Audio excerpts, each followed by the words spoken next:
second variation of energy balls we are going to prepare today is the Apricot Energy Balls. For this recipe, we are going to need the following ingredients: 1 cup of apricots, 1 cup of cashews, half cup of sesame seeds, 2 to 3 tablespoons of tahini, and a pinch of vanilla extract.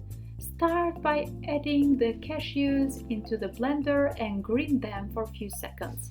To make our energy balls crunchy, we need a very rough texture of cashews.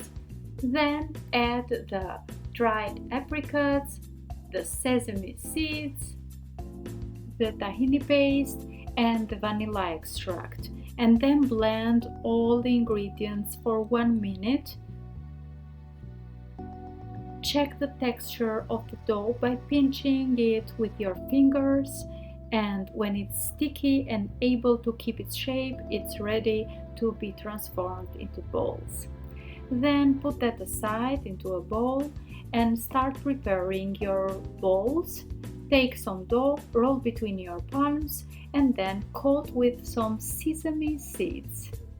It is very important to taste the dough during the process because these energy balls are lightly sweet, and if you feel like you need to add some more sweetness, feel free to add a tablespoon of maple syrup or date syrup or whatever you like.